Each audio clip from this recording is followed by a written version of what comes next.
웨스트민스터 소요리 문답 40문, 41문 두 개 같이 이어서 하려고 합니다. 자, 지난주에 우리 40문 했었죠. 하나님께서 자기에게 복종할 규칙으로 지난주에 39문을 했죠. 우리가 40문 한 게 아니고 오늘 40문 한번 해보겠습니다. 하나님께서 자기에게 복종할 규칙으로 사람에게 처음 나타내 보이신 것이 무엇인가? 하나님께서 자기에게 복종할 규칙으로 사람에게 처음 나타내 보이신 것은 도덕의 법칙이다. 곧 넘어서 41문 같이 하겠습니다. 이 도덕의 법칙이 어디에 간략히 포함되었는가? 이 도덕의 법칙은 십계명에 간략히 포함되었다. 자, 사람의 본분은 하나님께 복종하는 것이라 그랬습니다. 하나님의 뜻에 복종하는 것이다. 그래서 이제 소요리 문답 39문은 복종이 사람의 본분이다. 하나님의 뜻에 복종하는 것이 사람의 본분이다. 그렇게 해놓고 그렇다면은 하나님의 뜻이 무엇이냐? 40문부터 그렇게 들어가고 있습니다. 하나님의 뜻이 무엇이냐? 이 아이는 지금 뭘 보고 있는 걸까요? 눈치를 보고 있는 것입니다. 자녀를 양육할 때 부모가 기준이 없으면 어떻게 되냐면 아이들이 기준을 배우지 않고 눈치 보는 법을 배웁니다. 오늘 우리 엄마 아빠 기분이 어떤가? 이제 기준을 못 배우고 눈치 보는 법을 배운 아이는요, 학교 가면은 선생님 눈치를 봅니다. 옳은 기준이 무엇인가를 배우지 않고 선생님 눈치를 보기 시작해요. 잘할수록 친구들 눈치를 보고, 회사에 가면 윗사람 눈치를 보고, 기준의 옳고 그름을 배워서 그 기준대로 하고, 누가 뭐라고 하든지 기준의 옳음대로 행하는 것을 배우지 못하고 눈치를 보게 되거든요. 자, 하나님의 뜻에 복종하는 것이 사람의 본분이다 그랬는데, 성경은 뭐라 그러냐면 하나님이 자기 뜻을 나타내 보여주셨다는 거죠. 우리로 하여금 알아서 섬겨, 알아서. 네가 알아서 섬겨. 그러면 어떻게 해요? 우리가 하나님 눈치를 보게 돼요. 뭘 해야 하나님 기뻐하는 거지? 그래서 우리 삶에 분명한 기준이 없이 그냥 하나님 눈치를 보고, 하나님 눈치를 보다 보니까 어떻게 해요? 치성을 들여요. 정성을 들여서 하나님을 좀 어떻게든지 달래서 내 뜻대로 움직여야 되는 것이죠. 근데 우리 성경은 하나님이 그런 걸 원치 않는다는 것이죠. 하나님은 자기 뜻을 어떻게 했다고요? 내보여줬다는 것이에요. 자기 뜻을 분명히 내보여주면서 여기에 순종하는 거, 여기에 복종하는 게 내가 기뻐하는 뜻이다. 여기에 순종하면 내가 기뻐한다. 이렇게 알려주셨다는 거죠. 자, 그게 하나님의 법이라는 것이죠. 그래서 이 하나님의 법, 하나님이 법을 우리에게 주시면서 나는 이게 내가 기뻐하는 뜻이야. 이거 내가 기뻐하는 뜻이야. 이대로 하면 내가 기뻐하고 여기에서 좌로나 우로나 치우치면 내가 기뻐하지 않는다. 이렇게 하나님 말씀하신 거죠. 그래서 우리는 하나님 눈치를 볼 게 아니고 어떻게든지 하나님의 마음을 좀 이렇게 좀 얼르고 달래고 이렇게 할까 이렇게 생각할 게 아니고 어떻게 해야 돼요? 기준대로 살면 돼요. 기준대로. 그럼 하나님이 기뻐하시는 줄 믿습니다. 그러니까 내가 기준대로 살면 하나님 기뻐하시는 것이에요. 그래서 그 기준을 하나님의 법을 주셨는데 이 하나님의 법이 크게 세 가지예요. 첫 번째 뭐예요? 도덕법. 그 다음에 의식법, 그 다음에 시민법. 하나하나 제가 설명을 드리겠습니다. 그래서 하나님 주신 법을 우리가 크게는 이렇게 세 가지로 나눠요. 도덕법, 의식법, 시민법. 자, 아까 하나님이 자기 뜻을 나타내 보이셨는데 어디에 나타내 보이셨다 그랬어요? 도덕의 법칙에 도덕법에 하나님이 특별히 자기 뜻을 나타내 보이셨다는 거죠. 그리고 41문에 이 도덕법이 가장 간략하겠지만은 그 핵심이 딱 기록되어 있는 게 어디라고요? 십계명이다. 이러면서 이제 우리가 42문부터는 십계명을 배울 것이에요. 왜냐하면 여기에 하나님이 뭘 기뻐하시는지를 가장 핵심만 뽑아서, 간략하지만 가장 핵심 엑기스만 뽑아서 기록해 놨기 때문이에요. 따라서 우리가 하나님을 기쁘시게 하려면 어떻게 해야 돼요? 십계명을 비롯한 도덕법을 지켜야 돼요. 도덕법을 지키지 않으면서 하나님 기쁘시게 하겠다. 그거는 난 이렇게 하면 기뻐한다. 근데 그건 안 하고 딴 걸 하면서 하나님 기쁘시게 하겠다는 거죠. 자, 그래서 이 하나님의 법은요, 크게 이렇게 되어 있어요. 도덕법, 의식법, 시민법. 자, 도덕법은 뭐냐면요, 이런 것이에요. 시대에 따라 변하지 않는 법이에요. 도덕의 법칙이라는 것은 어느 시대나 어떤 나라, 어떤 지역, 시간, 공간을 초월해서 모든 나라, 모든 지역, 모든 민족에게 적용되는 법칙이에요. 자, 그래서 이게 도덕법이 그럼 도대체 뭐냐? 하나님과 사람에게 마땅히 행해야 할 바, 그것을 이제 우리가 도덕의 법칙이라고 그래요. 우리가 하나님께 뭘 어떻게 해야 할지, 사람에게는 뭘 어떻게 해야 할지, 도리라 그럴까요? 그 가장 기본적인 마땅히 해야 할 바를 도덕법이라. 그래서 로마서에는 이 도덕법을 뭐라 그랬냐면 양심법이라 그랬어요. 나는 십계명을 못 들어봤어요. 내가 기독교 밖에 있어가지고 내가 십계명을 못 들어봤습니다. 그래서 내가 못 지켰어요. 그렇게 말할 수가 없다는 거죠. 왜요? 하나님 이걸 어디다 새겨 넣으셨어요? 양심에다 새겨 넣었다는 거예요. 양심에다. 그래서 이방인이건 누군 어떤 시대, 어떤 민족, 어떤 지역이라도 하나님 앞에 핑계할 수가 없어요. 왜냐하면 이 도덕법을 어디다 심어놨냐면 양심에다 새겨놨기 때문에 내가 몰라서 못했습니다. 그럴 수가 없다는 거죠. 너 도둑질할 때 양심 안 찔렸어? 양심에 새겨놨다는, 양심에. 너 친구 미워할 때 양심에 안 걸렸어? 이 양심에 이 도덕법을 새겨놔가지고 이게 하나님 앞에서 누구라도 핑계할 수가 없다. 그래서 이 도덕법, 여기 하나님 모든 걸, 하나님의 마음을 담아 놓으셨다는 것이요. 그래서 이 도덕법, 이것을 가장 간략하게 그리고 핵심만 요약한 것이 십계명이에요. 자, 그래서 시민법이나 의식법은 시대에 따라 달라져요. 조금 이따 설명드릴 건데, 시민법이나 의식법은요, 그때 달라져요.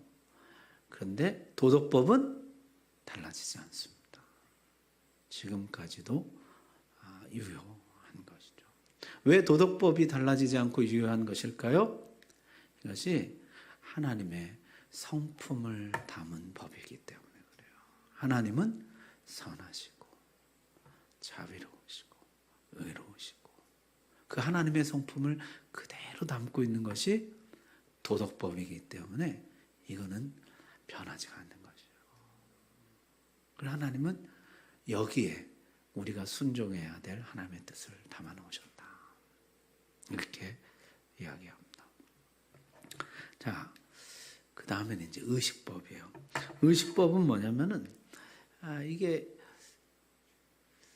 예수님이 오셔서 다 이루어 놓으셨어요. 제사와 관계된 법이에요. 제사법이라고도 하는. 제사와 관계된 법들을 이제 의식법이라고 그래요. 예를 들면 어떤 것일까요? 짐승을 잡을 때 어떻게 해야 된다든지, 피를 빼야 된다든지, 손을 씻고 어떻게 해야 된다든지, 제사와 관계된 율법. 자, 조금 이따가 자세히 하겠습니다만 할례, 제사, 절기 이런 것들과 관련된 법이 의식법이에요. 그런데 이 의식법은 누가 완성하셨어요? 예수 그리스도께서 완성하셨다. 그래서 의식법을 조금 자세히 살펴보면요, 구약 제사와 관련된 예법들이에요. 할례, 난지 8일 만에 할례를 받아야 된다든지. 그 다음에 제사에 가는 법. 제사장이 뭘 어떻게 하고 제사장은 어떻게 하고 대제사장만 1년에 한 번 들어갈 수 있고 이런 법들이에요. 그 다음에 절개 가능. 매월 첫날은 월삭으로 초하루로 모이고 안식일로 모이고 그 다음에 유월절, 초막절, 무교절, 대속제일 이런 모든 절개에 관한 법들이 의식법이에요.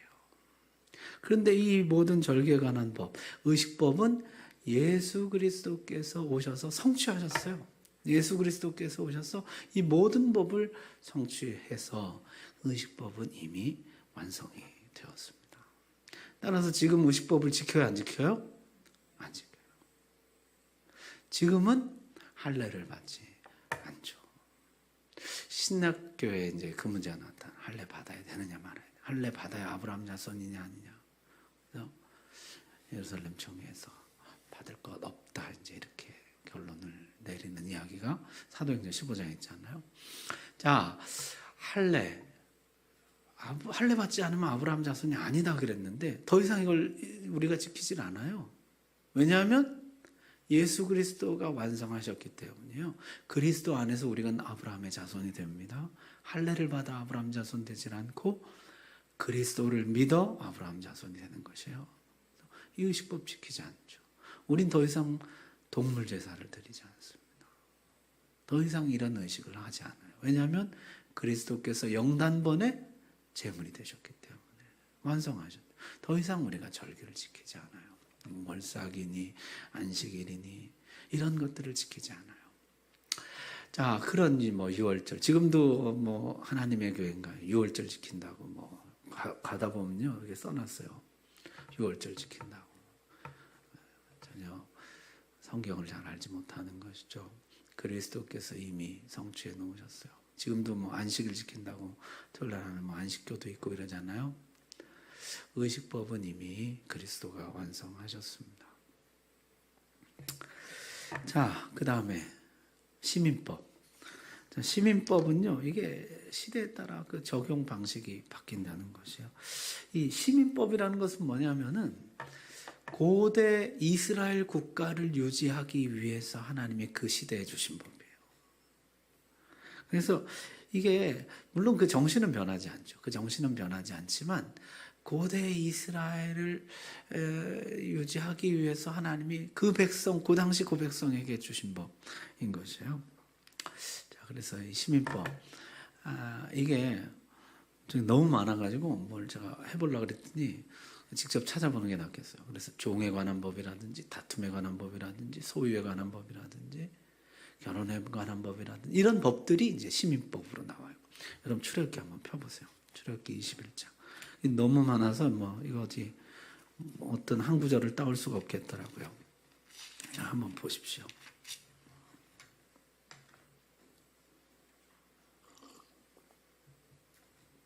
출애굽기 21장. 자, 찾으셨어요? 거기 보면 내가 백성 앞에 세울 법규는 이러하니라.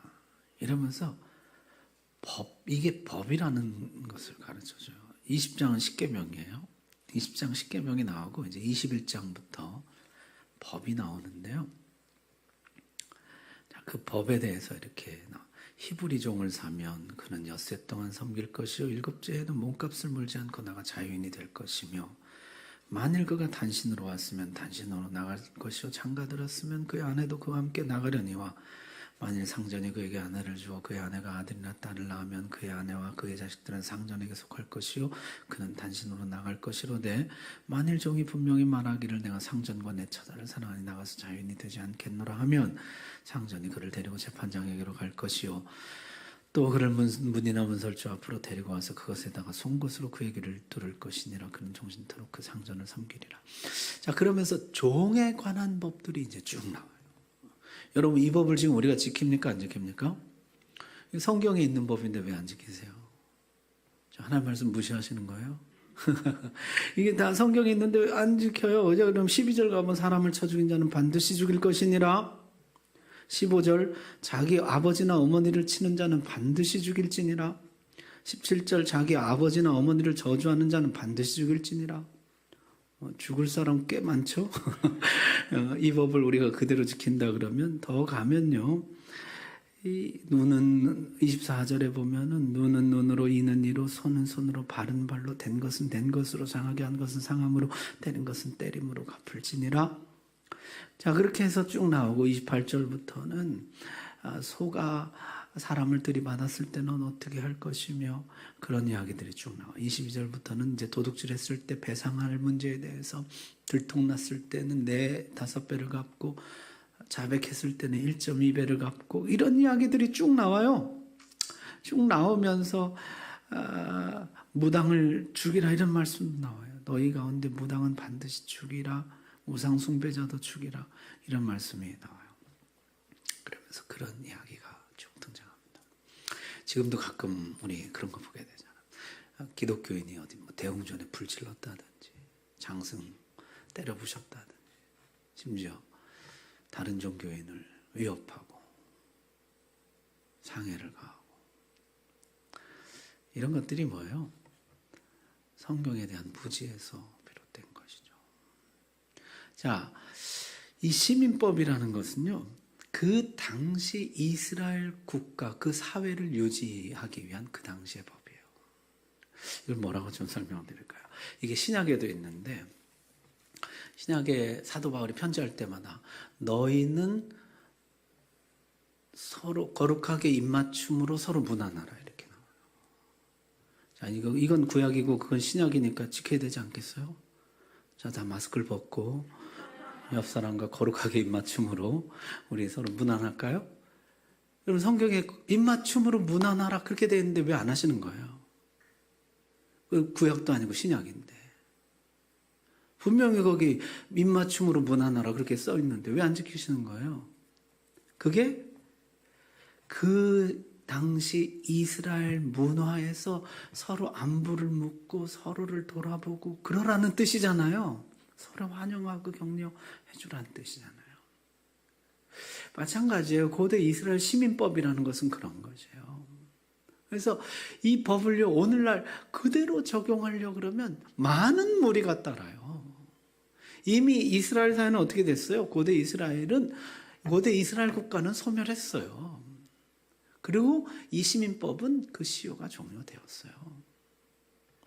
그래서 이 시민법을 지금 지키겠다고 하는 것은 난센스인 것이죠. 그래서 음식법, 돼지고기를 먹어야 되느냐 말이에요. 그게 그 당시 우상 숭배로부터 자기 백성을 지키기 위한, 하나님 백성의 정체성을 지키기 위한 그 시대를 위한 법이에요. 그러니까 지금 돼지고기 먹어도 되느냐 마느냐, 선지국 먹어도 되느냐 마느냐, 뭐 이런 논쟁은 다 불필요한 것이에요. 시민법은 지금 우리에게 의미가 없는 것이에요. 그래서 소요리문답 40문은 하나님께 복종해야 될 하나님의 뜻은 도대체 어디에 나와 있느냐? 하나님의 법, 그 중에 특히 어디에 나와 있어요? 도덕법에 나와 있다고 명시하는 것이에요. 의식법과 시민법이 아니라 도덕법에 하나님의 뜻이 나와 있다. 자, 여러분 지금 예수님 안에서 손가락질하는 이 사람들 누굴까요? 바리새인들이죠. 바리새인들이 예수님을 향해 흠잡으려던 책 잡으려던 주된 것들이 뭐예요? 의식법과 시민법이에요. 왜 안식일에 밀밭에 뭐를 먹느냐? 왜 손을 씻지 않느냐?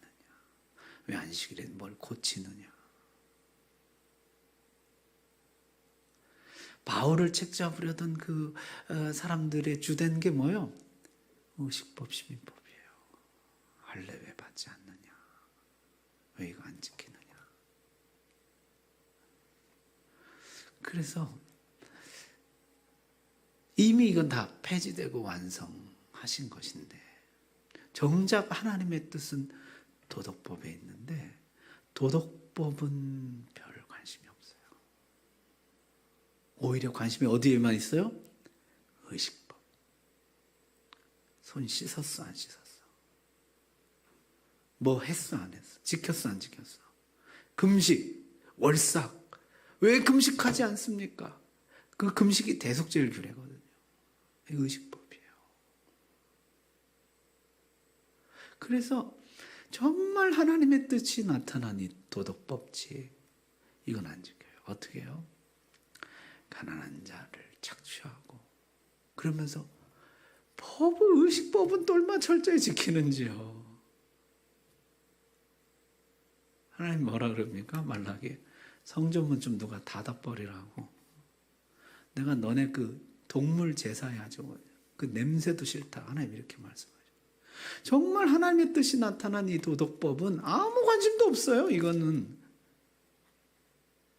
이건 지킬 생각 안 하고 온통 의식법, 시민법. 뭐 먹어야 되냐 말아야 되냐, 주일날 돈 써야 되냐 말아야 되냐, 이거 해야 되냐 말아야 되냐, 손 씻어야 되냐, 뭐 금식해야 되냐, 온통 이런 데만 관심이 있고, 마음으로 음욕을 품은 자도 이미 가늠하였느니라, 이런 말씀에 관심 없어요. 형제를 향하여 나가라 하고 미움을 품는 자는 이미 살인하였느니라, 이런 말씀에 관심 없어요. 거기에 하나님 뜻이 담겨 있다 이랬는데, 그러면 이제 바리새인이 되는 거죠. 여러분, 그런 사람 우리 종종 보게 되죠. 도덕법은 전혀 안 지켜요. 그런데 의식법에 아주 그냥 철두철미한 사람, 그런 사람들은 보면 여러분 어떠세요? 기독교가 싫어지지 않으세요? 그냥 의식법에 그냥 온통 그냥 막 그거 지키는데 수호신이에요. 그러나 정작 도덕법을 지키지 않는 거예요. 이게 진짜 바리새인들인 것이죠. 자, 오늘 첫 번째 나눔입니다. 당신이 아직도 매여있는 의식법, 시민법은 없습니까? 여러분, 이것은요 사단의 속임수일 수가 있어요. 여러분의 관심을 도덕법으로부터 의식법으로 이렇게 돌려서, 전 진짜 우리의 관심을 도덕법에 쏟아야 되는데 의식법으로 우리의 관심을 돌려서 우리의 에너지를 여기서 허비하게 하는, 쓸데없는 논쟁을 일으키고, 정말 우리가 관심 갖고 힘써야 될 건 도덕법이에요. 어떻게 하면 우리 20계명을 하는 말씀 그대로 지킬 것인가, 여기에 온 관심 쏟아야 되는데 엉뚱하게 금식 몇 번 하느냐, 뭐 주일날 짜장면 사 먹어도 되느냐 마느냐, 이런 것 가지고 싸우느라고 시간 다 보내요. 뭐 주일 예배당에 피아노 치면 되느냐, 북 치면 되느냐, 뭐 손 들고 찬송하는 게 되느냐 안 되느냐. 아이고 주님, 우리가 아직도 매여있는, 나에게 아직도 영향력이 있는 의식법, 시민법 없습니까? 한번 좀 나눠보십시오. 조별로 한번 나눔의 시간 가져보시기 바랍니다. 감사합니다. 인원을 조금 좀 줄이니까 더 나눔이 원활한 것 같아요. 그렇죠? 아닌가요? 네, 감사합니다. 여러분, 아직도 여러분에게 영향력 있는 그런 거 있으세요? 저 어렸을 땐 또 뭐 복숭아가 선악과라 그래가지고 뭐 그거 못 먹게 하고 참 지금 지나고 나면 너무 그냥 예, 그러니까 참. 자, 그래서 우리가요 정말 이제 하나님께서 우리에게 복종하기로 하는 하나님의 뜻을 도덕의 법칙에, 도덕법에 담아 놓으셨다는 것이죠. 자, 이 도덕법에 대한 오해가 있죠. 도덕법이 뭐냐면은, 그러면은 도덕법을 지켜서 구원받는 것이냐? 그렇지는 않죠. 예수 그리스도를 믿어 구원받잖아요. 그래서 이쪽 한쪽에는요 도덕법을 지켜서 구원받는다는 게 있고, 또 하나는 이미 예수 그리스도 안에서 구원받았으니까 이제 더 이상 도덕법도 의미가 없다. 구약의 모든 법이 이미 다 의미 없다. 둘 다 아니죠. 자, 도덕법을 지켜서 구원받는 것도 아니지만은 도덕법이 폐기된 것도 아닙니다. 폐기된 것은 의식법과 시민법이죠. 자, 그럼 도덕법 남아 있는데 어떤 유익과 효과가 있느냐는 것이에요. 그래서 도덕법의 용도를 세 가지로 구분했어요. 첫 번째, 제일 용도는 뭐예요? 죄를 깨닫게 하고 죄를 억제하게 한다. 그래서요, 이것을 죄 억제 용법이라고 그러는데, 이게 말 재갈 곱비 같은 거죠. 자, 그래서 이 말이 뭐냐면은 우리의 죄악된 본성이에요. 내가 이렇게 야생마 같이 마음대로 튀고자 하는, 내가 원하는 대로 살고자 하는 마음이 내게 있죠. 그런데 이 도덕법이 뭘 가르쳐 주냐면 그거는 죄야, 이렇게 가르쳐 준다는 거죠. 그거는 악이야. 그래서 나로 하여금 마음대로 가지 못하도록 이 제갈 역할을 해준다는 거죠. 그리고 저 말이 개인이기도 하지만은 사회와 국가이기도 하다는 거죠. 이 사회에 악이 그냥 막 확산되지 않도록 막아준다는 거죠. 이 도덕법이 사람들 양심에다 새겨져 있어서 어떻게 해요? 이건 아니지, 사람이라면 이렇게 살면 안 되지 하는 생각을 심어넣어 준다는 거죠. 그래서 이 사회가 그냥 막무가내로 막 잡아먹고 막 죽이고 이렇게 가지 않도록 하는 최소한의 안전장치를 해준다는 거죠. 자, 그래서 이 도덕법의 제1용도를 우리가 이제 죄를 억제하는 역할을 하는 것이죠. 자, 그래서 이 도덕법을 어겼을 때 뭐가 있습니까? 불이익, 처벌이 있죠. 처벌. 자, 이제 말을 예를 들면 어떻게 해요? 내가 이거 하면은 이게 이렇게 확 이렇게 되잖아요. 안 타보셨죠? 이렇게 이게 이 양옆에 이렇게 걸어가지고 확 이렇게 당기잖아요. 그리고 채찍이 있고, 이게 죄를 억제하는 기능이 율법에 있다. 도덕법에. 이것을 어기면 어떻게 해요? 벌을 받아요. 이것이 죄가 무제한으로 확산되는 것을 막아주는 거죠. 그게 도덕법의 첫 번째 용도라는 거죠. 그러니까 사람이 악해가지고 내가 잠깐 하나님 마음에 아프게 하는 게 그게 죄송하고, 같이 사는 가족들에게 미안하고, 그래서 죄를 안 짓기보다, 사람이 왜 죄를 안 져요? 벌이 무서워서 죄를 안 져요. 그러니까 벌이 없으면요, 우리가 어디로 튈지 몰라요. 의리, 사랑 이런 거 별로 없어요, 우리가. 벌이 없으면 우리가 어디로 튈지 모르는 인생이에요. 그래서 도덕법의 첫 번째 용도는요, 억제예요, 억제. 자갈이에요, 자갈. 제갈이야. 그래서 마음대로 못 가게, 무한대로 확산되는 것을 방지하는 것이죠. 자, 두 번째는요, 같이 읽어보실까요? 시작. 죄인됨을 깨닫게 하고 그리스도께로 인도한다. 그래서 이 두 번째는요, 거울이라 그래요. 거울. 나를 보게 해주는 거예요. 이 도덕법이요, 나를 보게 해줘요. 그래서 살인하지 말라. 그 법을 주신 주님이 뭐라 그랬어요? 미워하거나 라가라고 하거나 욕을 하거나 그의 형제의 몸에 상해를 줄 뿐만 아니라 마음과 인격에 상해를 준다면 그것이 이제 육계명을 범한 것이라, 이제 이렇게 말씀하시잖아요. 그래서 그것이 우리에게 거울이 된다는 거죠. 그래서 이 거울 보고 내가 죄인이구나 하는 것을 알게 된다는 것이죠. 자, 그래서 이 두 번째 용도를 우리가 정죄라고 해요. 도덕법의 두 번째 용도는 정죄하는 것이에요. 나로 죄인됨을 깨닫게 하는 것이죠. 제가 이것은 몇 번 예로 들었던 것 같은데요. 이제 하나님을 사랑하라. 그러면 우리가 어떻게 해요? 왜 제가 하나님 사랑합니다. 그렇게 대충 하는 거 말고 마음을 다하고 뜻을 다하고 힘을 다하고 목숨을 다하여 내 하나님 여호와를 사랑하라. 그러면 이제 우리가 어떻게 합니까? 그렇게는 하나님을 사랑하지 못합니다. 그러면 그래서 너에게 구원자가 필요한 것이다. 그리스도께로 인도하는 것이 이 도덕법의 기능이라는 것이에요. 그래서 우리가 도덕법을 대충, 바리새인들 어떻게 해요? 내가 어려서부터 다 지켰나이다. 이렇게 대충 도덕법을 약화시키는, 그렇게 보면은요, 이게 거울 역할을 못해요. 흐려가지고 내가 죄인인지 안 보여. 그런데 분명하게 마음을 다하고 뜻을 다하고 힘을 다하고 목숨을 다하여 내 하나님 여호와를 사랑하라. 이것을 분명하게 보게 되면 어떻게 해요? 내가 얼마나 죄인인지를 분명히 보게 돼요. 그리고 그리스도께로 나가게 되는, 그리스도 외에는 소망이 없음을 깨닫게 되죠.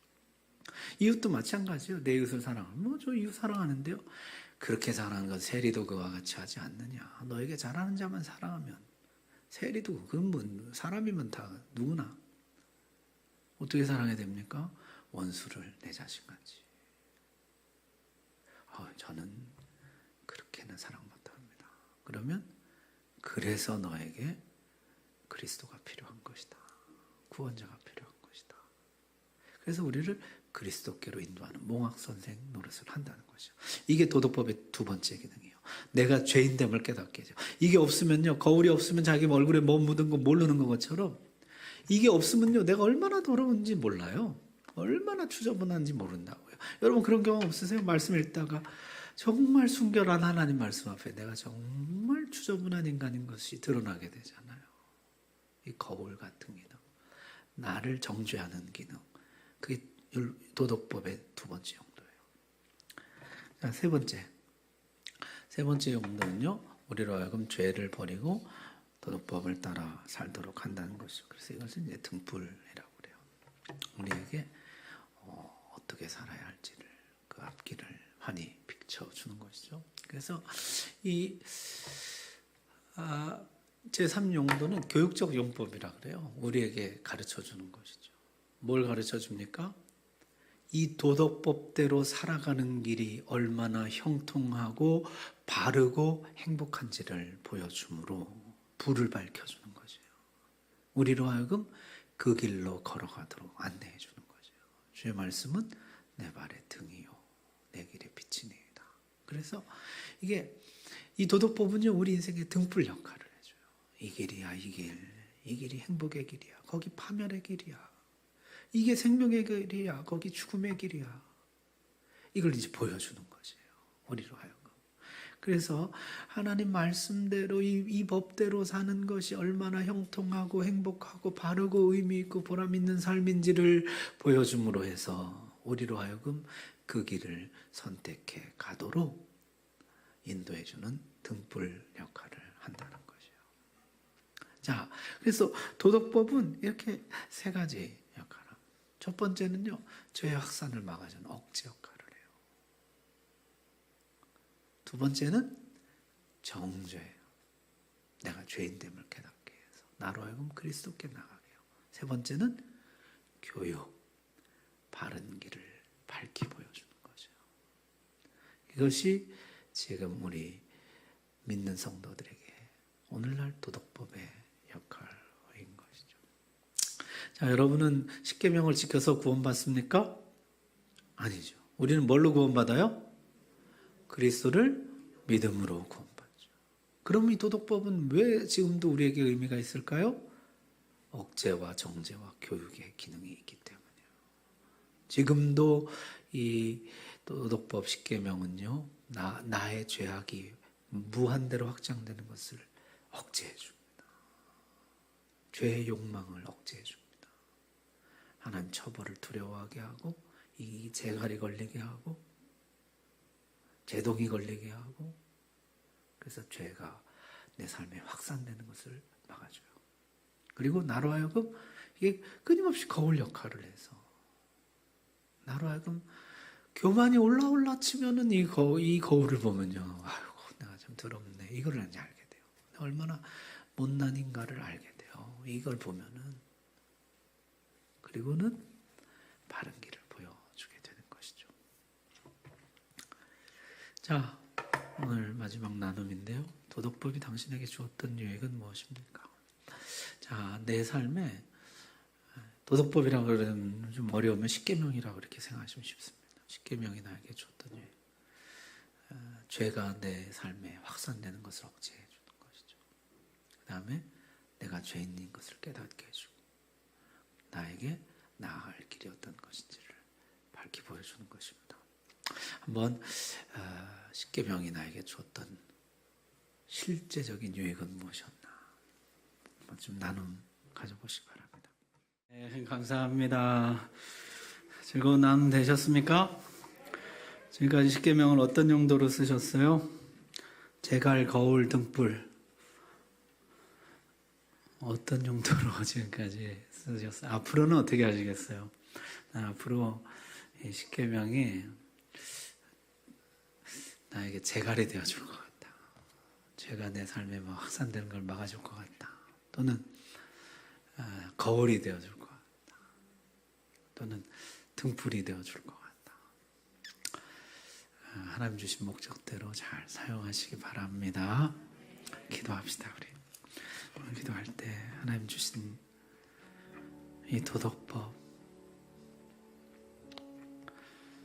꿀보다 더 달고 금보다 더 귀한 이 말씀, 제갈로, 거울로, 등불로 주 앞에 잘 사용하며 살게 해주시옵소서. 우리 다 같이 기도하겠습니다.